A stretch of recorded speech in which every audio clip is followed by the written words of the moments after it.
जो हमें for sure पता है, सेक्स एंड डेथ, वो दो चीजों के बारे में हम बात करने से बहुत डरते हैं। Meet Meher Malik, who for over 18 years has guided thousands combining movement, breathwork, and deep somatic inquiry to help women and men heal and transform. So, if you feel disconnected from your body, numb to pleasure, you carry shame or guilt around your body, this episode is for you. Since they're little girls, especially in a culture like India, have been asked not to sit with their legs spread. क्योंकि अगर मैं थोड़ा सा फैल के बैठ गई तो मतलब है किसी को सिग्नल दे रही हूँ कि वो मुझे कुछ कर सकते हैं. I can relate. A woman's body, because of hearing these kind of things constantly, the bodies tend to become contracted. The first thing as an embodiment coach that I have to do is to retrain women's relationships to their own bodies. How they want to be loved, how they want to be touched.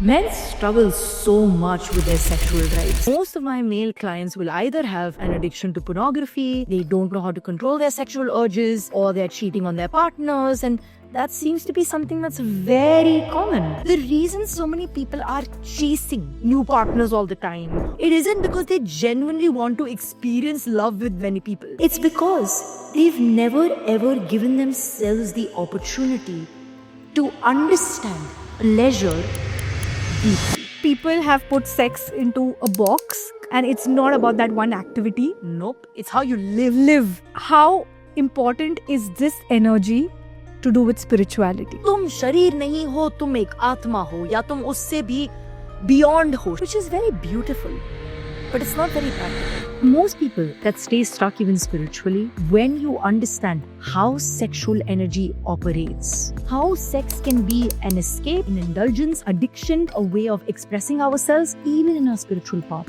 we will find ourselves always dropping down. It'll be lovely if the fathers take the responsibility of educating their sons. You know, boys will have a tendency of kind of touching their penis, and one of the things that parents will immediately do is, "Chi, ye mat karo." That's the worst thing you could do to your child. Because if your child touches their cheek, you're not going to say that, "Chi." You can't spend your life seeing this went wrong, that happened to me. Because then, when are you stepping into your embodied being? The Bhagavad Gita puts it so beautifully. The embodied one is the one who understands what you must do in this world through the body. Hey you, welcome on Roar with Sneha. I am your host Sneha Desai, and before we get into today's episode, if you are somebody who wants to expand their mind, heal their heart and grow into their highest self, go ahead and hit that subscribe button, because in every episode we are going to help you become the best version of yourself. Hi Meher, welcome on Roar with Sneha. Hi. So I'm so happy we are doing this. It's been quite some time ki we have been discussing, and let me first tell you that I've been a big fan of your work. मैं जब छोटी थी, मतलब I think when I was in my college, मैंने आपके videos देखे of belly dance, and I was a fan. I mean, you are such an amazing belly dancer. मेरी पूरी family, I think they all love you. So मुझे पूछना है कि from being a belly dancer to being an embodiment coach, how did these wings extend, expand? क्या हुआ? इतना interesting होता है. Every time I have this conversation, कोई ये जरूर बोलता है कि जब मैं छोटी थी तो मुझे ऐसी फीलिंग आती है कि पता नहीं कितने साल हो गए मुझे डांस करते हैं. I must be like a grandmother, dancing grandmother now. As I went on my journey of dancing, I also realized कि belly dancing भी मेरे लिए as a dancing style कम जरूरी था, but मेरे लिए जो मुझे उससे मिलता था, जो मैं उससे महसूस करती थी, वो मेरे लिए ज्यादा जरूरी था. The liberation I felt in my body, the sensuality I experienced, the emotional fluidity I experienced, the joy and the freedom I experienced in my body, वो सब मेरे लिए ज्यादा जरूरी हो गया था. And I think that embodiment coaching उसी का continuation है, उसी की continuity है. Because if dance became a place for me to feel like I could express myself, dance became a place for me where I could be myself, move in the way I want to move, communicate through my body language. Embodiment is actually nothing but a step above that. Okay. Because embodiment is not only concerned with the techniques and the steps and the tools. Now embodiment is asking, how integrated is this at a mind and body level together? Okay. So embodiment is nothing but some steps advanced of say a physical practice or a martial art practice or a dance practice. But now it's really starting to question it in a more philosophical, integrated way. काफी लोगों को ये question है कि what does embodiment coach actually do, और ये क्या है, ये क्यों जरूरी है एम्बॉडीमेंट करना? आपने बहुत इंपॉर्टेंट बात बोली है कि अक्सर हम ना चीजों को बॉक्सेस में डाल देते हैं. So we say okay she is a belly dancer, and क्योंकि आपने मुझे इस बॉक्स में डाल दिया है एक बेली डांसर का, जो भी आप बेली डांस के साथ एसोसिएशंस बनाते हो, वो सेंशुअल है, दुबई में देखा है, जो भी आइटम सॉन्ग में जो भी आप उसके साथ एसोसिएशंस बनाते हो, आप उस इंसान को उस चीज से लिमिट कर देते हो अपनी एसोसिएशन से. अगर कोई और इंसान है जिसने समझा है कि बेली डांस एक फर्टिलिटी डांस भी है, अगर उसने ये समझा है कि बेली डांस एक वुमेन कम्युनिटी जब साथ में आती है कि वो एक्सप्रेस करते हैं, एंजॉय करते हैं, तो वो एसोसिएशंस लेके आएंगे, right? Now let's understand what embodiment is in general. One of my coaches puts this very beautifully. He says there are two ways of looking at embodiment. One is being aware of a body. So you're aware of your body. And the second, the path of embodiment is being aware as a body. Okay. And it's so beautiful because there's such a nuanced distinction between these two things. अक्सर हमने spirituality के path पे ये सुना है कि इस body से आइडेंटिफाई मत हो, इस बॉडी को ये सिर्फ एक शरीर है, ये सिर्फ एवोल्यूशन के तौर पर ये बना है, या भूल जाओ कि body has any needs and go ahead, like शारीरिक चीजों को छोड़ दो, शारीरिक चीजों को छोड़ दो और ये समझो और ये समझ जाओ कि तुम शरीर नहीं हो, तुम एक आत्मा हो, या तुम उससे भी beyond ho, sharir, beyond, you are beyond the body, yeah. which is very beautiful, but it's not very practical. Because to even have an embodied experience of life, ठीक है, मान लीजिए आपको अपनी जिंदगी में जॉय एक्सपीरियंस करना है, मान लीजिए आप चाहते हो कि मेरी लाइफ में खुशी आए, आप चाहते हो कि मेरी लाइफ में वेलनेस आए, ब्यूटी आए, अगर आप इस शरीर का ध्यान ही नहीं रखोगे, उसके साथ रिश्ता ही नहीं बनाओगे, अगर आप ढंग से खाओगे नहीं, ढंग से सोओगे नहीं, ढंग से इस शरीर को हिलाओगे नहीं, सांस पे ध्यान नहीं दोगे, तो ये बियॉन्ड द बॉडी कहीं से नहीं आने वाला. हाँ, ये उन लोगों के लिए सेंस बनता है जो पहुंचे हुए हैं. हाँ. ये उनके लिए सेंस बनता है कि आप कह रहे हो कि beyond the body. Who've mastered the body बिल्कुल, in a certain way. Yes, exactly. Yeah. So beyond the body comes after mastering the body. Yes. But if basic in the world, the basic things we are still struggling with. Oh my God, I can't afford the things I want to, buy. I can't eat the way I want to eat. I'm not aware of how to eat. I don't know how to exercise. I'm getting confused. There's so much information. Sex, I am, obsessed with sex. And also that obsession is coming from, even the contraction, the limitation around our understanding and awareness of sex. जब हम इन शारीरिक चीजों के साथ इतना battle कर रहे हैं, हम बियॉन्ड द बॉडी कैसे जाएंगे? So what is embodiment now? Embodiment is studying the needs and the desires, the patterns, the ways of the body through that subjective lens. And that subjective lens is what? It's not just the physical anatomy. The subjective understanding of, okay, मैं कैसे behave करती हूँ जब मुझे गुस्सा आता है, क्या होता है मेरी बॉडी के अंदर, हाँ, क्या हो रहा है, कहाँ पर एनर्जी शिफ्ट हो रही है, कहाँ पर बॉडी में टाइटनेस आ रही है, कहाँ पर बॉडी में एक ओपननेस आ रही है, मेरी बॉडी पैटर्न्स क्या है, मैं किस तरीके से सांस ले रही हूँ, what is the way that I am reacting, मेरे स्ट्रक पैटर्न्स कैसे हैं. सो एम्बॉडीमेंट कोचिंग इन जनरल और subject is to really convert mental wisdom, mental knowledge and information into a lived experience. Okay. Into the experience of how you want to be in the world. And why I say it in this way also is because most people today, because of social media, AI, have a lot of information. But information is not embodiment. You could have a book. You could read the autobiography of a yogi. But does that make you the yogi? No. No, it's merely information. Yeah. Embodiment is the process through methods and tools and practices that allow you to integrate what's happening here and what's happening here. Another example that I can give you is जहाँ पर लोग एक money coach के पास जाते हैं और वो बोलते हैं कि मेरा विजन है कि I want to go from 5,000 to 50,000 or from 50,000 to 5 million, whatever.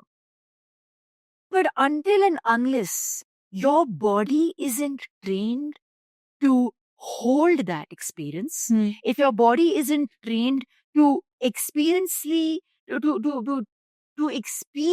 the flow of energy that can mirror that 5 million, That's so much money. Yeah, the energy, money energy. Yeah. if you can't feel into that through the body and the mind, both, you're always going to feel a distance from the money. Okay. That distance is always going to be something you're going to feel. You're going to feel like, the 5 million is there, right? Because here, you're like, okay, I'm making 5 million every day. I'm making 5 million. I'm going to reach my 5 million. But here, none of the action, none of the way that energy is moving in the body is amplifying the space to hold the fluidity of that 5 million. Wow. That's so beautiful. Because, yeah, as you said, this is like a container. And exactly. And there's such a beautiful connection between the mind and the body, which people miss out on. So people are working on their mental state most of the times कि मैं affirmations बोल लूँ, मैं कुछ therapy ये कर लूँ, and बहुत बार वो काम रह जाता है. And you carry so much of the energy in the grosser form. 100%. Can you tell me some ways in which people in today's world are kind of disconnected from their body? Some signs that people could look out for. I think this applies to beings everywhere in all cultures.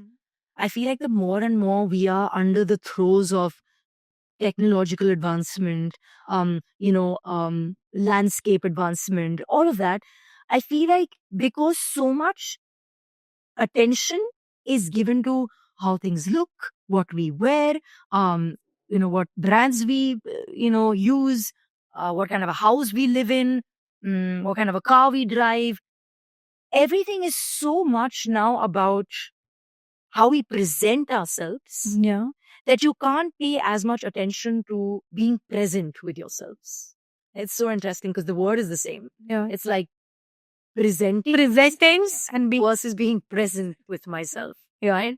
And I feel like if the vision is always outward, the vision cannot be inward. Okay.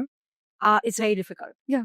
And can you give me an example from your own life? How has this changed for you? For example, I'm just say that women and men both face this. They face it differently. I will give you an example for women. I'll give you another example for men. Women, for example, since they're little girls, especially in a culture like India, have been asked not to sit with their legs spread wide, right? And don't sit with your legs spread wide. One of the things that you commonly see is like, sit, ढंग से बैठो, कैसे बैठी हुई हो, तो दिख रहा है, कपड़ा नीचे करो. I mean, my mother has also experienced this. The older ladies in older generations have said things like this to my mother, कैसे बैठी हो तुम, देखो घर में आप भी हैं, कपड़े नीचे करो, things like that. So what happens is that a woman's body, because of hearing these kind of things constantly, us, our mothers, our grandmothers, the bodies tend to become contracted. So now we become very, very mindful and careful about how we're sitting anywhere. क्योंकि अगर मैं थोड़ा सा फैल के बैठ गई, तो मतलब मैं किसी को सिग्नल दे रही हूँ कि वो मुझे कुछ कर सकते हैं. Now, obviously, that's going to impact the way that you are in the world. So when women come to me with this kind of contraction in their body, the first thing that we have to work on is how they walk, how they move, my God, how they sit. That's the first thing that we have to do. So they sit in this very, and meditate, spirituality will tell us we have to sit with the straight spine, also extremely contracted. And although this is a path to spiritual liberation, but when we sit in this way all the time, and if it's been enforced upon us, in school, for example, हिल नहीं सकते, free नहीं रह सकते, obviously ये जो contraction है life में, ये आपके total life experience में भी आएगा. So the first thing I have to do with women that come with this kind of contracted energy in their body is to first allow them.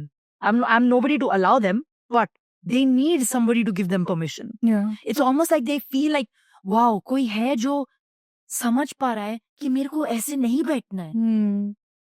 I can relate. I can absolutely relate because since childhood, like even when we grew up or my friends, we've always been given so much advice over how we look and instructions कि skin ऐसी होनी चाहिए, you're very dark, maybe तुम थोड़ा सा और better हो जाओ, maybe तुम्हारी waistline इतनी होनी चाहिए, maybe तुम्हारा chest बहुत ऐसे है तो ऐसे बैठो. So these are non-stop. So I know so many people who will just keep like they'll sit like this. I have clients Yeah. who are bigger breasted. Yeah, they don't And want. they don't want to stand straight. Yeah. They're always standing slouched because हो भगवान ना करे कि मेरे breast दुनिया में दिख जाए. Yeah, because that's what non-stop वो instructions है, and your body actually starts taking those vibrations, Absolutely. and it actually can to contract. Yeah. 100%. So the first thing as an embodiment coach that I have to do is to retrain women's relationships to their own bodies. My God. Standing, sitting, how they want to be loved, how they want to be touched, how they want to express that. We have to literally work on these things. जैसे फिर से बचपन से पैदा से फिर से आप बड़े हो रहे हो. Like बचपन से आप फिर से धीरे धीरे, Yeah. you're growing into a woman. Yeah. When it comes to men, Yeah. so much of what I see men experiencing is men struggle so much with their sexual drives, like so much. Either it's too much or it's completely like out of control. So most of my male clients will either have, an addiction to pornography or, they don't know how to control their sexual urges, or they're cheating on their partners. And that seems to be something that's very common. It's like, I wouldn't even want to say every second. I feel like almost every client, male client, is suffering from this in some way. Men haven't been taught this, by their fathers, by society, that yes, a man, thanks to testosterone, has a very high drive. Now, what can he do with this drive? How can he channel his drive? Nobody talks. No father is addressing this with his son and saying, beta, you're going to feel these things. You're going to experience all this stuff. And it's going to create a lot of chaos in your system because you're going to feel like you're not centered and you're not aligned because all the time you see something beautiful, you're going to have these urges to just. Yeah. And then nobody talks to a young man on how to actually channelize his sexual energy. And this also starts very young because, boys are so scared, they learn about masturbation on their own and then they, close their doors, they don't want mommy and daddy to, get to know this. So much shame, guilt also gets accumulated, in the bodies of little boys. So that whole relationship with sex almost becomes this very shameful relationship. So this is why women keep complaining that men don't know how to make love. Yeah. Because their relationship to sex is so shameful. It's like, aao karo, khatam karo. Whereas if men were taught to love their bodies, to relate to it in a very healthy way, even if the urges are coming up, how do you deal with these urges? How do you redirect those urges towards yourself instead of, oh, now I need somebody to put my urge into? Yeah. So a lot of my male clients suffer with that. And then what you have to rewire is their relationship to their body. Yeah. Many of them feel like they were judged. Many of them felt like they were not, embraced by the mother. Some of the men feel like they were too disconnected from the mother too soon. Many men have had very abusive, violent fathers. So they also get very disconnected from their bodies and then they don't know how to love a woman. They don't know how to touch a woman. It becomes auto mode. Yeah. Sex almost becomes like an auto mode thing. So men and women both suffer differently, but you will find a lot of common threads also. Yeah. And I also feel like you spoke about cheating. So I think confusion hai because they don't know how to do it right. So they feel a new partner is just trying to fill that void somewhere. So I think people are just chasing different partners instead of chasing connection. You know, the Kama Sutra says something very interesting. You know, we have the 4 Purusharthas, right? Yeah. So we have Dharma, yeah. You know, we have Artha, we have Kama, and we have Moksha. Moksha. One of the things that the Kama Sutra says, which is really beautiful, like I'm no expert on the Kama Sutra. I'm still in the student phase with the Kama Sutra. Although my first Kama Sutra was given to me when I was 14 by my father, still I see myself as a student because it's a beautiful subject to really understand better as you get older, you know, as compared to when I was 14. I don't think I understood these things very well. It says that जिस भी इंसान को ये सारी चीजें ढंग से करनी आएंगी, जो अपने धर्म के पाथ पे ढंग से होगा, जो अपने अर्थ के पाथ पे ढंग से होगा, जो अपने काम के पाथ पे ढंग से होगा, and eventually arriving at liberation, कभी भी अपने सेंसेस का स्लेव नहीं बनेगा. अच्छा. Now, so if you look at this from a grander vision, the reason so many people are chasing sexual excitement with somebody else, or like, you know, new partners all the time, or like, isn't because they genuinely care about other people. It isn't because they genuinely want to experience love with many people. Most people can't even love themselves. Yeah. It's because they've never ever given themselves the opportunity to understand pleasure deeply. And if you understand it deeply, even with the same partner, you can keep reinventing sexual magic. But if you don't know it, if it is limited, if your knowledge and your understanding is contracted, if your experience is not integrated, you will obviously chase, oh, maybe this is not satisfying me, the next thing's going to satisfy me. Yeah. Maybe that's not satisfying me, the next thing's going to satisfy me. But the problem is not in the people you meet, Yeah. you know, can be, but it's not the case for everybody.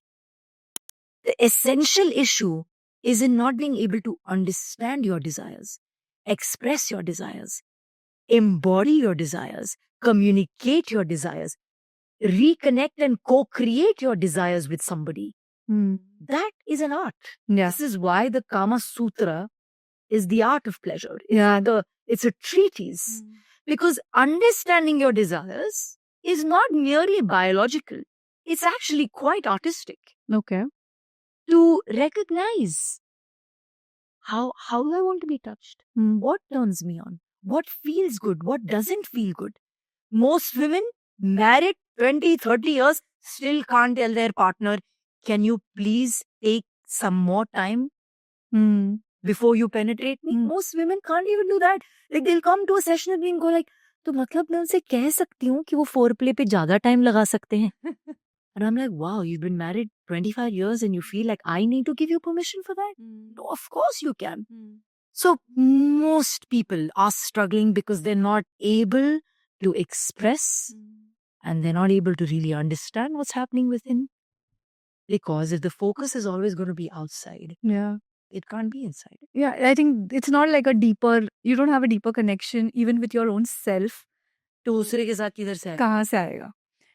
So do you think like, an embodiment workshop when somebody goes through, so all these things like sexuality is such a big part of our our everyday living. So most of us think about sex most of the times. Like there's a research that says that human beings think about sex 90% of the times, and because they don't know how to handle it, like it's such a taboo in India. Shh, ये मत, इसके बारे में मत बात करो. और आपने बोला कि how when you said that कि males को, like the fathers should have kind of told them what to do with this urge.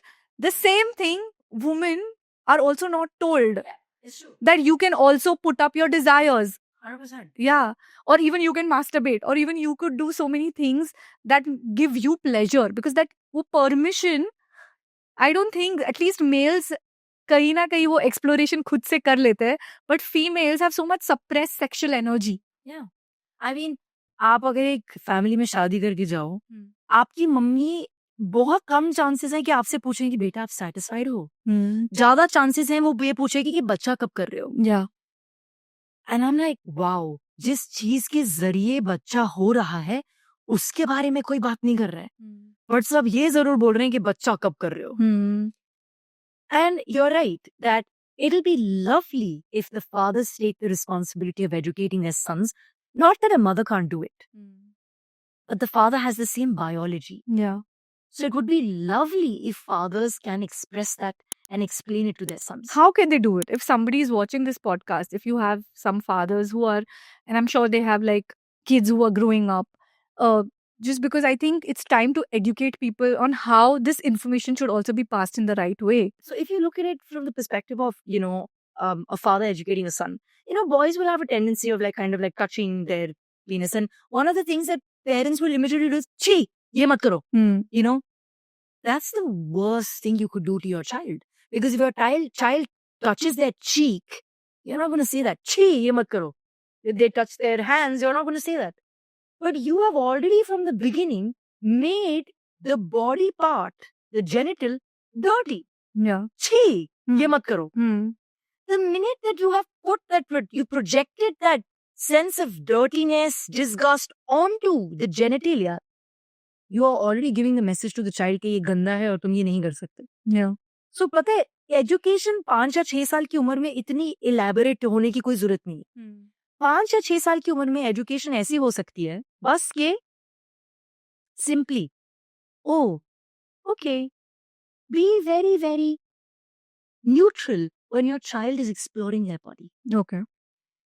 Start educating your child about good touch, bad touch. Start making them understand. Beta, if somebody comes and, asks you, don't let them, educate them. Make them understand the sensitive parts of the body, things like that. Don't create disgust for that child around their own body parts. I mean, kids are not masturbating at 5-6. Of course, they're starting to get curious. Yeah. Curiosity has already begun. But, 8, 10, 11 boys are already starting to understand, something happens when I touch my penis. Around that age, like say 10, 12, just start to open a very gentle dialogue with your son. Hey son, are there any things about your body that you're understanding that you'd like to talk to me about? Remember that there's no shame. You can come and speak to me whenever. Dad's here. Know that dad has the same body as you. So you can come and talk to dad about your body. If you're learning something new about your body, if you're exploring something new about your body, just talk to dad. You can talk to dad. Don't also make it forceful. But by the time your son is 15, you can actually have a talk about the birds and the bees with him. You can actually be like, hey son, I want to have a chat with you. Sit them down, talk to them, tell them how it functions, tell them about women's bodies, tell them even how to respect and value a woman, tell them about hygiene, sexual hygiene, all of these things. By that time, the son's ready to understand. Same applies for a girl. Same applies for a girl. I wish, my mother's a lovely woman. She's an incredible woman. But I wish she would have also helped me to understand that I can also feel pleasure. Nobody even talked about it. Yeah. Instead, my father was very quick to say, beta, ladko ko ek hi cheez chahiye hoti hai. Very quick to tell me this. But nobody is telling me कि अरे मुझे भी feel हो सकता है. मुझे भी emotion love में क्या होता है, इमोशंस आते हैं, क्यूरियोसिटी आती है, टच कैसा जब मुझे कोई टच कर रहा है वो ऐसे नहीं, मैं ना बोल सकती हूँ, मैं हाँ बोल सकती हूँ. कितनी यंग गर्ल्स के साथ होता है कि वो 15-16 में उनका पहला बॉयफ्रेंड बनता है, वो किसी दिन टच कर देता है तो the girl doesn't even realise के मैं हाँ बोल भी सकती हूँ, ना भी बोल सकती हूँ, अच्छा लग रहा है, नहीं अच्छा लग रहा है. तो मुझे लगता है ये डायलॉग्स, उसके लिए पेरेंट्स को अपने आप को एजुकेट करना पड़ेगा. पेरेंट्स ही इतने अनअवेयर है, अपने बच्चों को क्या एजुकेट करेंगे? Yeah, but that conversation is actually going to open so many avenues, and you are making it like you're normalizing the topic. Exactly. You're not like telling the kid that तुम 10 और जगह पे जाओ ढूंढने के लिए, क्योंकि वो honestly it's an energy that's getting built up, और आपने उसको चैनल ही नहीं दिया है through conversation. And in fact, अगर वो अच्छे से करोगे तो I feel we'll have better men who will be able to respect women in a better way, treat them better in bed also, and even women would be vocal about what they need in their partnership. How do you think can one make their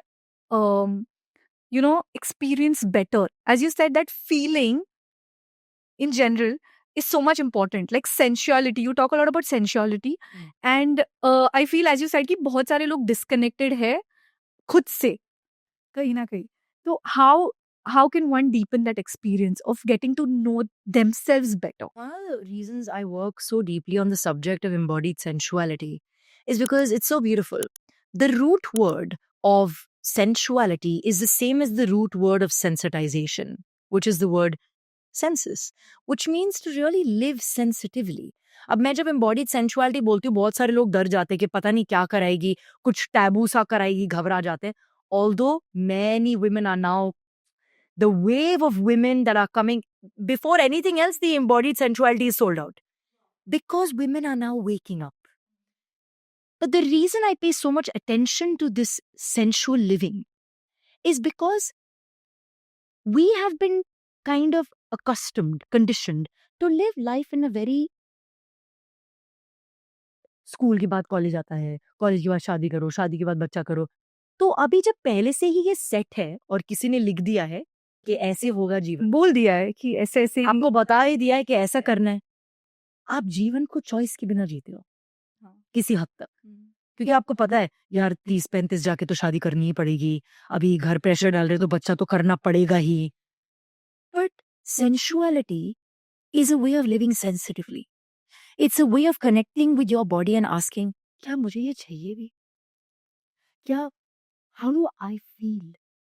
अब आपको अगर एक set system दिया गया है, आप उस set system में फीलिंग ड्रिवन तो नहीं जी सकते ना, आपको लॉजिकली जीना पड़ेगा. You know, A to B, B to C, it's directed, it's already directed, yeah. it's logical, right?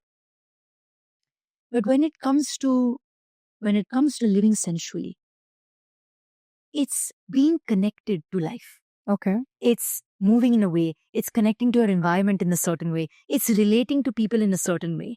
So that sense of sensuality makes you live in a way that's more sensitive, with more choice. How do I want to breathe? How do I want to move? How do I want to relate? ये नहीं कि आगे वाला बोल रहा है इस तरीके से करना है तो यही करना है. क्यों? आप पहले चेक इन करो ना, आपको कैसा महसूस हो रहा है, क्या वो सही लग रहा है आपको, क्या वो बॉडी उसको एक्सेप्ट कर पा रही है कि जबरदस्ती कर रहे हो क्योंकि किसी ने बोला है. So sensuality becomes crucial for a woman. I think it's very important for men also, but let's start with the women. Women, yeah.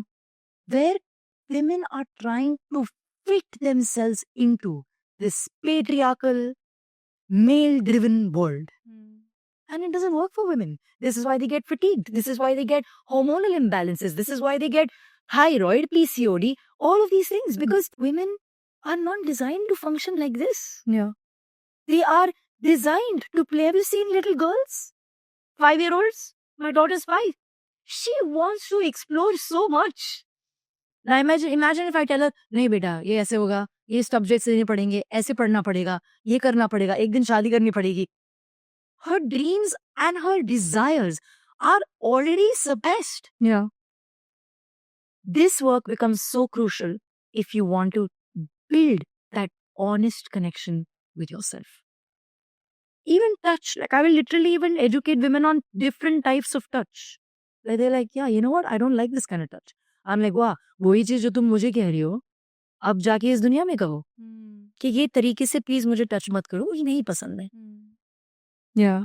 So with sensuality work, we don't only work at the level of sensual experiences. We also work at the level of expression, how to talk about these things, how to transform your communication, how to move in a certain way, how to ask for what you need, how to make a request for what you need, you know? Yeah. So it's a vast subject that allows you to live in a way that's more natural. Yeah. And because वो पहले से आपको एक पढ़ाया गया है, you don't bloom to your fullest. So I think most of them don't know कि ये भी दूसरा भी एक रास्ता है कि मैं ये कर सकती हूँ, because वो definitions आपको पहले से बताया गया है. And what do you think about when it comes to males? Because you said we'll start with females, and because they don't know how a lot of things feel. And मैंने आपके बहुत सारे videos भी workshops के देखे हैं, where you know people will touch themselves with flowers, and then you kind of deepen the experience, and it's to do with the 5 senses, right? Yeah. So you are working on the auditory, how you feel when you kind of hear a few things, or when you smell certain things. But how does it happen? What happens when it is for the males? And can males also help females explore sensuality? I don't think sensuality is only about the five senses. Okay. It's much more than that. Okay. When I say much more than that, it's about becoming sensitive, which means that it's also building a deeper relationship with emotion. Okay. You know, even in the chakra system, the second chakra, which is the sacral center, is responsible for both things. Actually, more than these two things, but two things for sure. Emotions and sensuality. So, you can't have one without the other. You can't tap into sensual living without allowing emotional flow. Oh, so I thought sensuality is to do with the five senses, but it's beyond. It's also Much more. okay. It's much more. That is only a very foundational aspect of it. Okay. Very foundational. Hmm. But it has to do with emotion. It has to do with creativity. Because the same center is in charge of sensuality, emotional fluidity, creativity. They all come from the same energy. Yeah. It's the same sexual energy when it goes from, first, it's the sexual energy at the root center is very biological. Urges, needs, basic needs. When it goes to the next level of the video game, say for example, when it goes to the next level at the sacral center, that same energy is now interested in creation, creative pursuits, emotional exchange, emotional energy, and sensuality. So they all go together. Okay. So when you coach somebody about sensuality, it's not just the five senses, it's also how you breathe. Okay. It's also how you connect emotionally. It's also how you honor your own emotions. It's also how you witness the other person's emotions. So there's a lot. There's a lot. There's tons of it. So taking from the question you asked, of course men and women can support each other sensually. Yeah. How can if there's a couple who's watching this episode, how can they actually help their partners explore their sensuality? Curiosity is the first step. Honesty. Really, not क्या होता है अगर आपका partner आपको बोले मैं satisfied नहीं हूँ या मुझे ये नहीं अच्छा लग रहा है, सबसे पहली गलती आप बनाओगे कि आप उसको अपने ऊपर ले लो. Ego. The first thing that you're going to do is going to be so you're saying that I'm not good enough? That's the first thing that you're going to do. But instead, what if you asked, okay, teach me. I want to learn about you. But in today's Insta dating kind of concept, everything is very quick. Shopping is Insta, dating is Insta, everything's instant, right? Yeah. Who has the time to meet a new person at a coffee date and then go hey, tell me about your desires. What do you like? How would you want me to honor you, respect you, and touch your body? That's the basic thing. I mean, I'm not even going to give you complex things. This is the basic. If you believe there is a chemistry between you and another person and you want to get intimate or within marriage, relationship, or even for some people, it's outside of relationships also, then asking that first thing really I want to know if somebody has not touched your body in a respectful way, how can help me understand how I can touch your body in a way that you would like, that you would enjoy. Who's asking? Nobody's asking. Exactly. Yeah. It's the first thing. Yeah. For me, that's the most basic thing for me. But I also realize what's basic for me is not basic for a lot of it's them. super advanced for somebody else, right? I mean, people are baate kyun karni hai? Yeah. Just jump to what's supposed to be done and let's get done with it. That's it. Because they are not utilizing it for deeper connection. No, of course not. Yeah. It's only operating at that level of basic need. Basic need. Meet someone, fornicate and finish. Yeah. Whereas if you want to and I'm not saying that everybody that you make love to you will end up with. I'm not saying that. Look at the world we live in. Who am I to say that? Jaise ki mere bolne se ye ho jayega. It's not even the reality of my life, right? But when you do love someone's body, you can do it with so much respect, creating safety, developing trust, understanding their needs, taking time, being patient. पर अगर आज की दुनिया में ये qualities अगर human level पे भी नहीं एग्जिस्ट करती है, सेक्सुअल लेवल पे किधर से एग्जिस्ट करेंगी? पॉसिबल नहीं है. So I think people need to start dialoguing. Even if you've been married for 30 years, go to your partner today and ask them. If you've never asked them, ask them, how would you like to be touched today? Yeah. Because how a 15-year-old wants to be touched is not the same as a 25, is not the same as a 35-year-old. Yeah. Especially when I look at myself, going from being a very open person about sexuality, to then being married, to then becoming a mother, to then not being married, to then being in a partnership, so changing a lot of things in my life. I don't want to be touched the same way now, even like I wanted to be touched yesterday. Yeah. I'm a constantly evolving person. So for me, it's an important thing that partner is conscious enough to ask me, how do you want to be touched? Yeah. If my partner's only desire is to get in, I'm already turned off. It's already boring for me. It's so boring for me, Yeah. So I think that it's important for women and men to understand that their bodies don't work the same way, and to start to open up that dialogue with each other. बहुत beautiful सी बात you said कि I think every couple can actually go and do this today, because एक update लेना कि आपके partner के needs कहाँ change हुए, ये बहुत ज़रूरी है. हमें लगता है हम फॉर ग्रांटेड कि जो इसको 10 साल पहले पसंद था वो आज भी पसंद है, and we don't keep a tab of it. And जैसे they say that treat your relationships like how you treat your business. Go see the charts, see how they are doing, तभी आपको पता चलेगा आगे का फोरकास्ट क्या है, आपको आगे क्या करना है, कौन से स्टेप्स लेने हैं. And I think the relationships में भी every part of your relationship, may it be even the sex that you do, but take an update of how that person is feeling, how you would want to make it better for that person. कहीं what happens when बहुत सारे desires है लोगों के, sexual desires है, और जो बोले नहीं गए और जो अनसेटिस्फाइड रहते हैं रिलेशनशिप में, how does this kind of this suppressed sexual energy show up in their lives? One of the reasons that people obsess about sex is because it's suppressed. That energy is suppressed. अगर वो energy suppressed नहीं होगी ना, आप सारा time sex के बारे में obsess भी नहीं करोगे. You will not be so obsessive about it. इतना सोचोगे नहीं आप इसके बारे में. Even though you said that many people think about sex all the time, it's not my case. Even though I'm somebody who works in the space of sexual awareness, sacred sexuality, embodied sensuality, it's barely on my mind. I'll be very honest with you. Because so much of my sexual energy is used on living. Okay. Yeah. It's used on living fully, expressing fully, doing what I want to do, fulfilling tasks, dancing, moving, even parenting with such joy, relating to my partner with such joy, and like living fully. So हमने label कर दिया है कि sexual energy is only to do with sex, and you're using that to do a lot of other things. 100%, because it's the same energy that also becomes spiritual energy. Okay. It's the same energy that goes from this it goes from being very biological in the system to creative.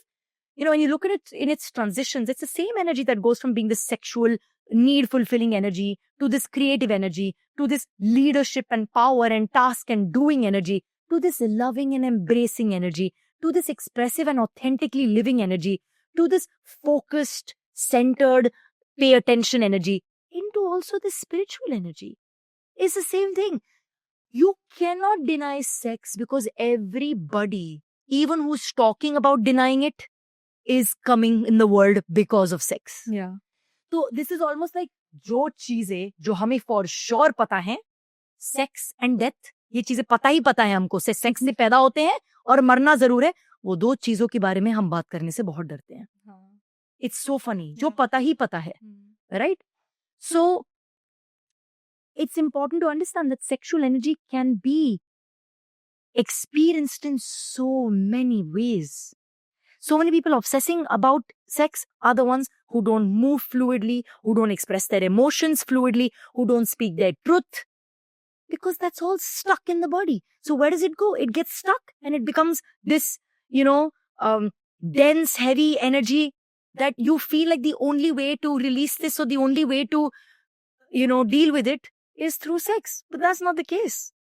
Sexual energy at some point can move through your whole experience, and you don't even need to have sex to have orgasms. You don't even have to. You can just have orgasms when you want to have them.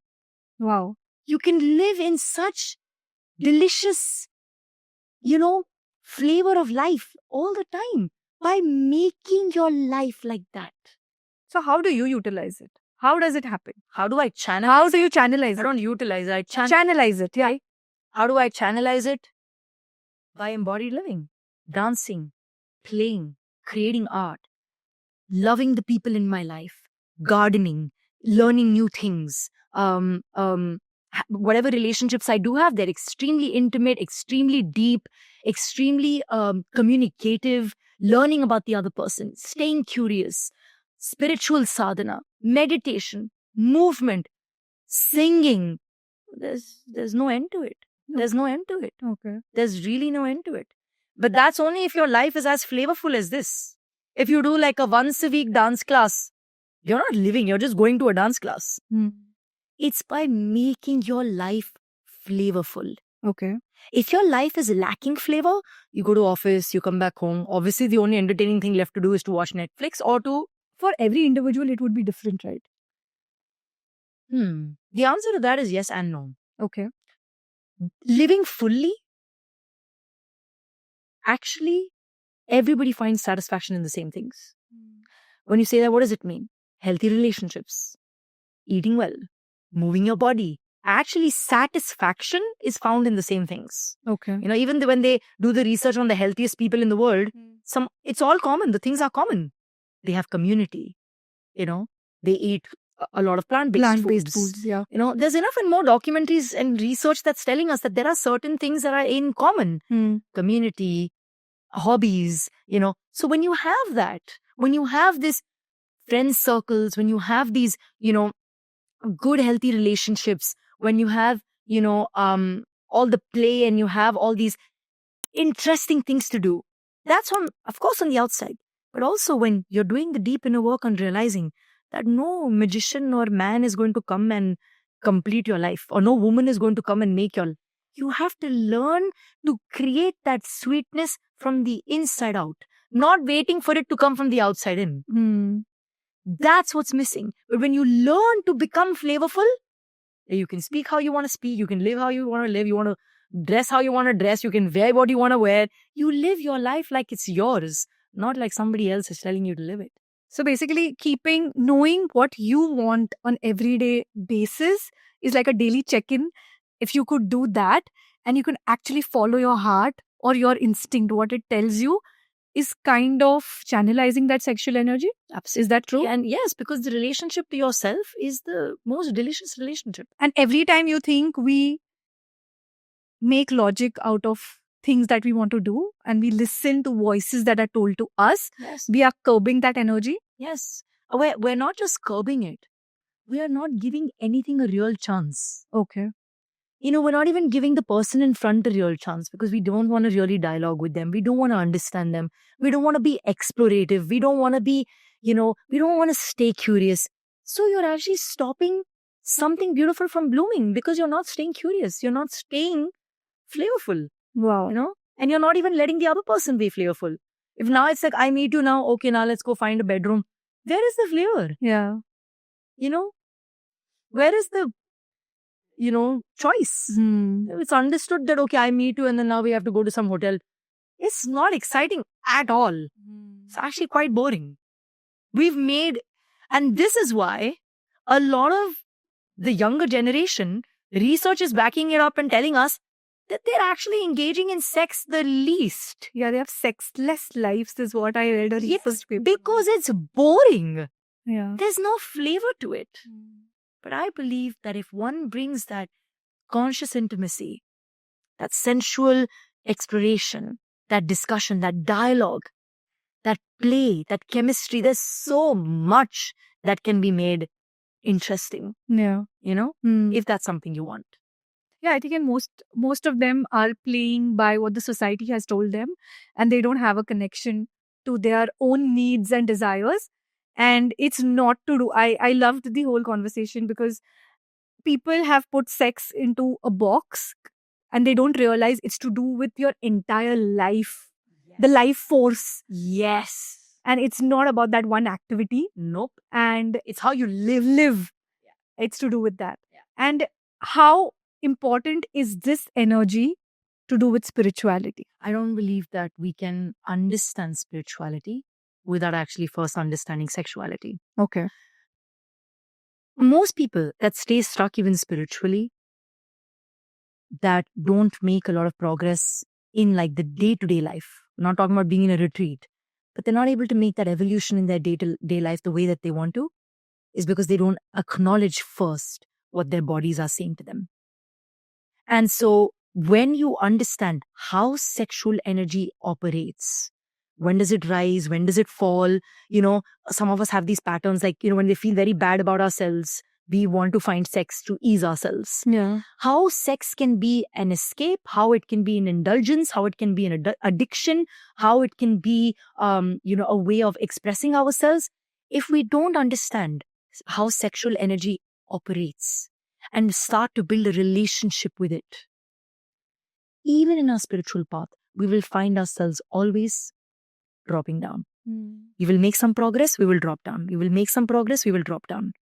It isn't long-lived.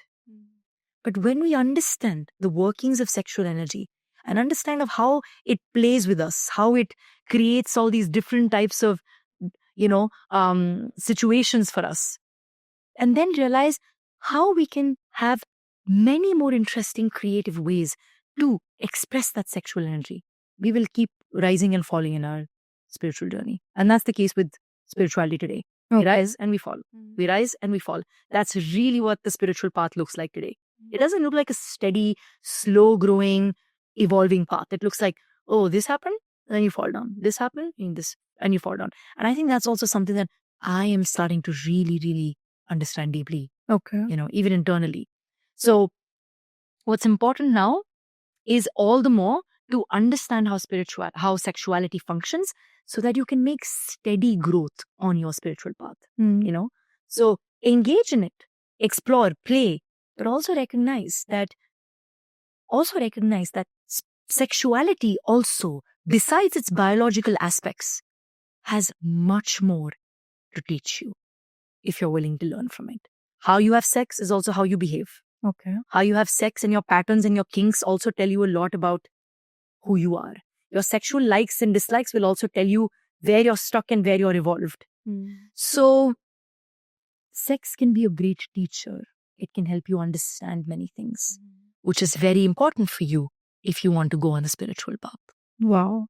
And also जब आपने spirituality की बात कही, मैंने एक बहुत beautiful line just so I wanted to add वहाँ पे कि they say that spirituality is not for a weak body. So you first master your body. And this is such an important tool which can actually even make you more spiritual if used in the right way. But इसको भूलना नहीं है, इसको master करना है कहीं ना कहीं. Yes. So in your embodiment, these tools and techniques. So can you tell me वो कौन से tools and techniques है जहाँ पे you can start feeling what's happening in your body more? Can you become more aware what the body holds? So I refer to this method as the release, refresh and reset method. A lot of times, आज की दुनिया में, a lot of the wellness spaces and the healing spaces are very, very focused on catharsis. Yeah. You'll see a lot of people crying. You'll see a lot of emotions coming up, which is all very important. But that's only the first part of this, which is the release part. The release part. Right? Now, when you've released, there's now this new energy, right? You've done some release and you felt like, oh my God, I felt like I was carrying this thing for so long and I really feel lighter. Yeah. I feel like मैंने किसी चीज को अब, फेंक दिया है बाहर. हाँ. I have उसको अपने शरीर से निकाल दिया है. But the story doesn't end there. Refresh is that phase where now you are relating to this new energy, where the stuckness has left your body. So now you're relating and creating a new relationship with this fresher Energy. Right? But when we talk about the reset part, that is where we have to now start building new systems of belief, new patterns. Because we may think that the pattern is the problem, but the pattern is not the problem. Often people will be like, oh, I have my patterns, I have so many bad patterns, negative patterns. The pattern isn't the problem. The pattern is only a representation of something. For example, the sun and moon, they are in a pattern. What is this a representation of? Day and night. Yeah. You have, and also all the forces at play that make day and night happen. And then when you look at the solar system, or you look at the circadian rhythm, or you look at the menstrual cycle, these are all patterns. So patterns are not the problem. But the lack of resources is the problem.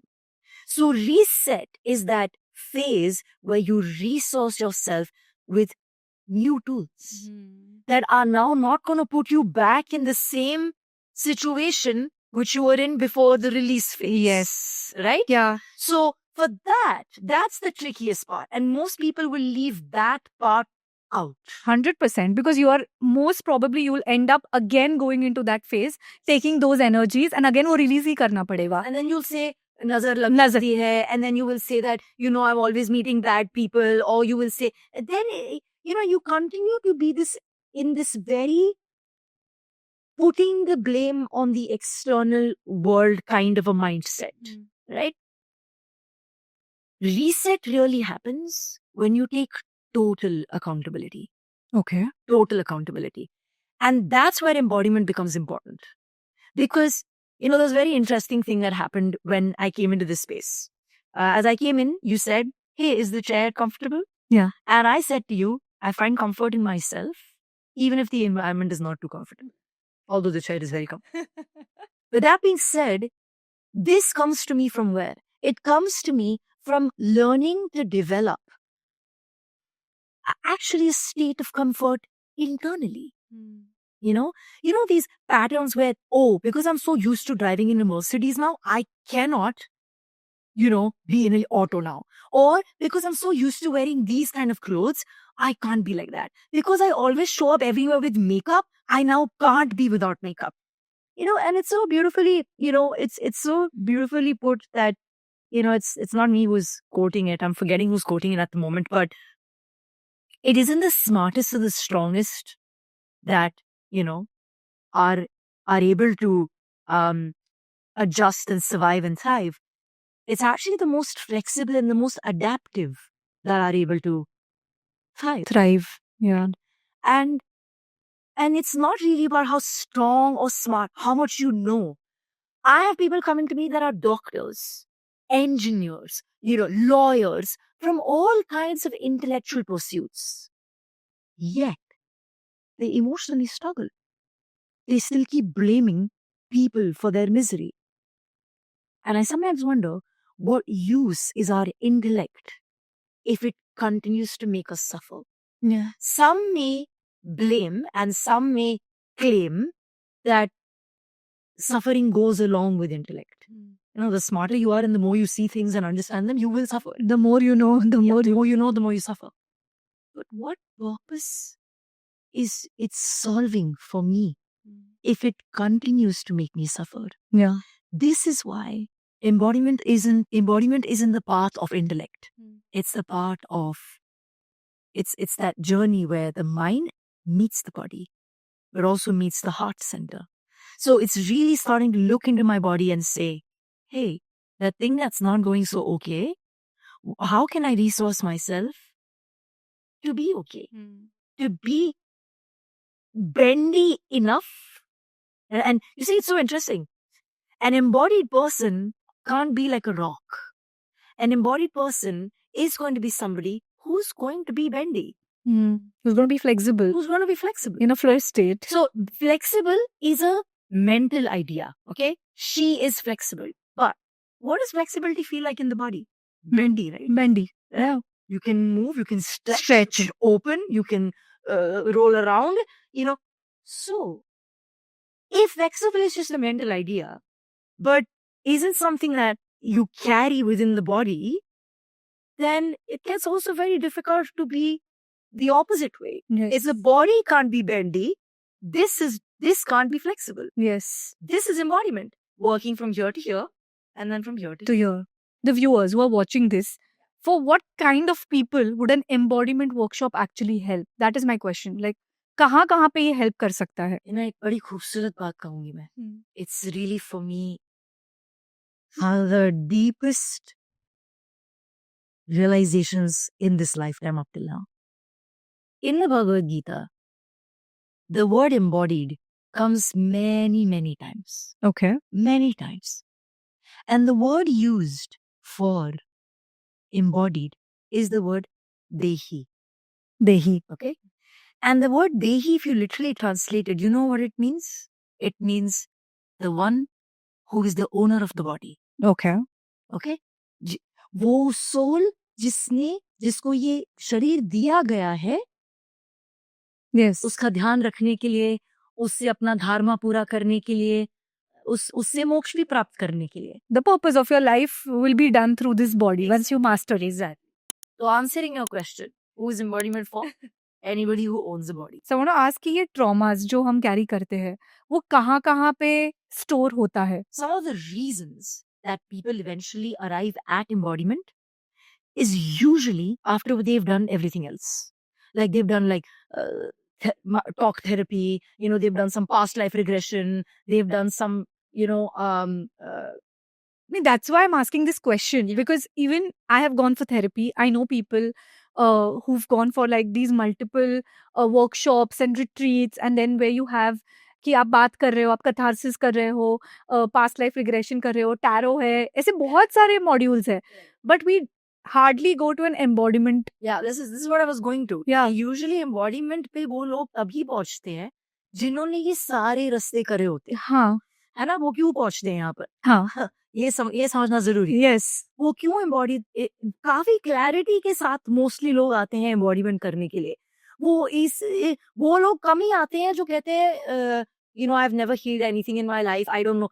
Newbies बहुत कम आते हैं. Newbies कम इसीलिए आते हैं क्योंकि embodiment की जरूरत तब पड़ती है जब आप एक्चुअली हीलिंग के पाथ में नहीं हो, जब आप जो खुद यकीन करते हो उसको फुल्ली अपने जीवन में लाने के लिए तैयार हो. Okay.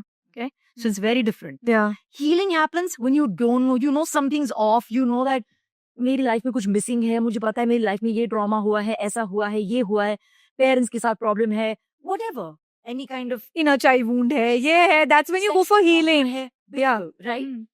They come for healing. Yeah. Most people that come to embodiment don't come for healing. They come realizing that I am not doing something correctly. They realize that मैं कह तो रहा हूँ, but मैं वो कर नहीं रहा हूँ.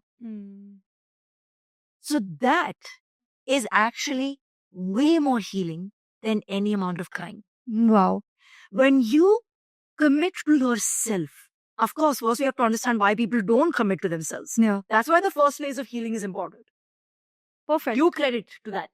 Right? So this is like the later stage. Exactly. And I think people don't know about this. This is what I was like कि किसके बारे में क्यों बात नहीं हो रहा है? क्योंकि बहुत लोग अभी खासकर इंडिया में अभी भी वो मोडालिटीज में है जहां पर उन्हें रिलीज करना है, तो वो पहले फेज पर है. फेज 1 रिलीज चालू है अभी तो. हाँ, अभी कुछ लोग रिफ्रेश में पहुंच रहे हैं कि अच्छा किस तरीके से अब नया कर सकते हैं.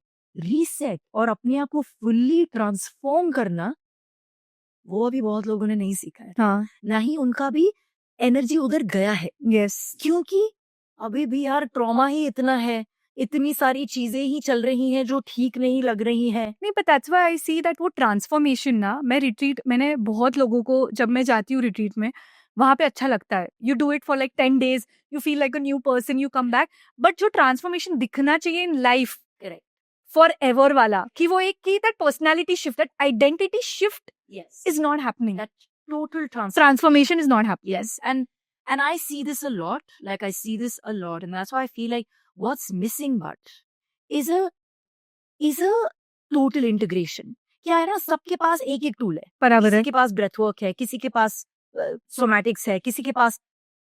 There are very few people out there who are walking the talk.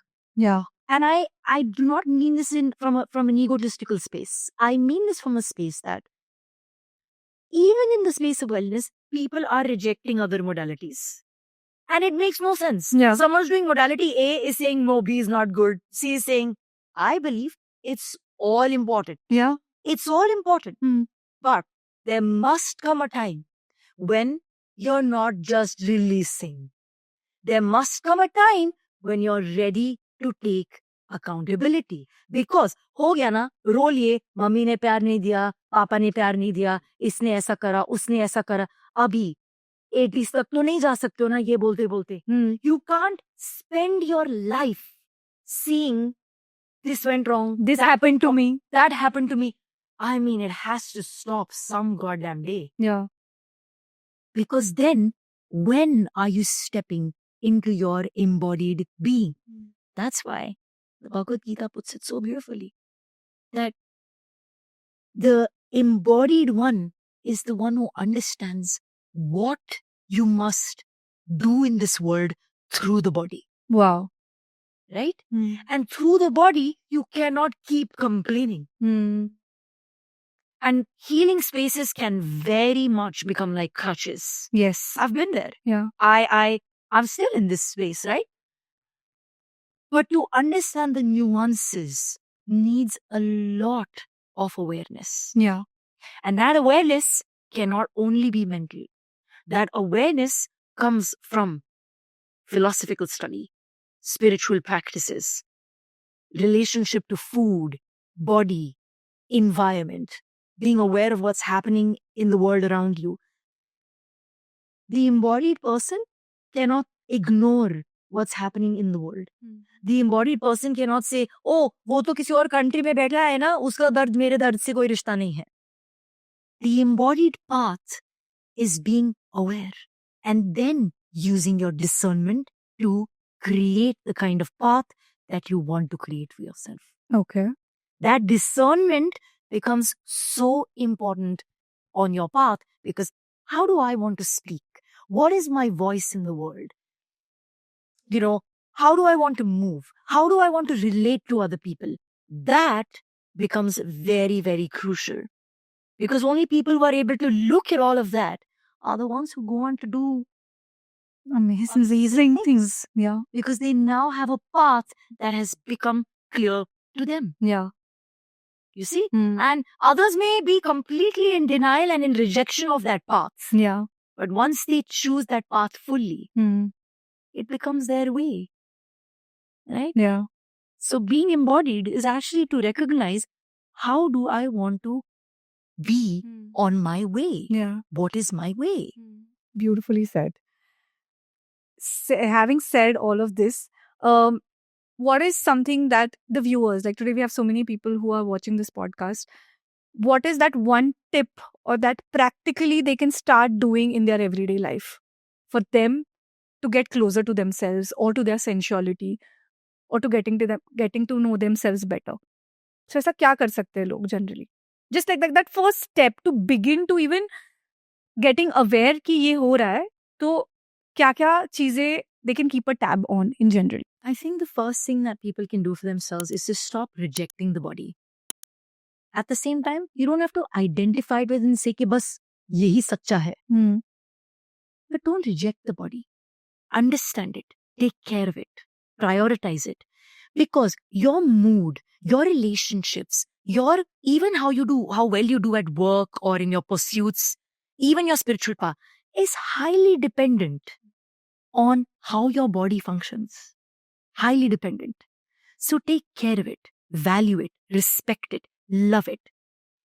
Second thing is, don't keep waiting for somebody to come and change your life because it's not going to happen. You're going to have to take charge of your own life.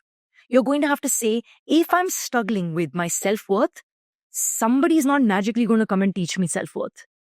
You have to first, in your own eyes, practice valuing yourself on a daily basis. And then I feel like carving your own path is, for me, one of the most crucial things that I believe everybody should pay attention to. Just because someone's told you कि 22 में relationship है, 27 में शादी है, इसमें, don't follow the path just because somebody is telling you. And also, don't reject that path because you feel like, oh, ये तो सब कर रहे हैं तो मुझे नहीं करना है. So many women I know now in their 40s are sad they didn't have a child in their 30s. Oh my God. So it can work both ways. It can either feel also like I'm forcing myself to do it, or it can also feel like I didn't do it at the right time. Check in. Know what you want before. Check in. This life is not being lived by somebody else.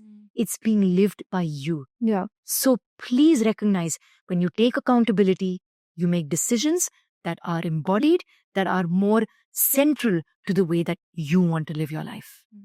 So And it takes a lot of courage to do that. it takes a lot of courage. Because I see you having embraced life fully, and I don't know why, it is kind of the aura speaks of it, your Instagram, the way, the freedom, the way you've embraced yourselves and your body, it is quite shown out there, and it triggers a lot of people. It does. But like that trigger often is something that people need to deeply look at. Because for me, for example, I don't really get triggered with people's Instagram. I may disagree with something, but I'm not going to go so far to use the word trigger. Yeah, I don't agree with it. बस बात ही that's the end of it. Yeah. बस वो मेरे लिए सच नहीं है, बात ही खत्म. अब यहाँ पर ट्रिगर होता है कि women do this for attention. So the simple question I ask them is, what is your relationship to attention? Have you felt that somebody like me has gotten more attention and you didn't? So look at your relationship to attention. The thing that you're projecting on me, please look at what your relationship with it is yourself. And that's usually where the conversation will melt. Yeah. It melts. Yeah, it's more to do with you. Yeah, it's Than to do with what's happening internally. Yeah, if something is triggering you, that's a reflection of what's happening within. And that needs to be addressed somewhere. Yeah. Wow, that was a beautiful conversation. Thank you so much, Meher, on being on Raw with Sneha. Thank you I for think, having me. yes, this was the need of the hour. A lot of people have a lot of questions to do with their, how they need to start connecting with themselves. And also the fact that healing is something that has become woke right now. A lot of people are getting into healing. And that's a very beautiful thing. People are getting aware and people want to work on themselves. But here, when you spoke about embodiment, I like that now there's a next step to it. Like after your healing, there's also a new identity that you could create for yourself. And that could happen with an embodiment workshop. So thank you so much. Thank you. Oof, that episode has got me thinking, and I'm sure it is leaving you with a lot of thoughts to ponder upon. If you loved the episode, do not forget to share it with your friends and family, and I'm going to see you guys in the next video. Till then, keep rising and embracing in love, and do not forget, I roar you.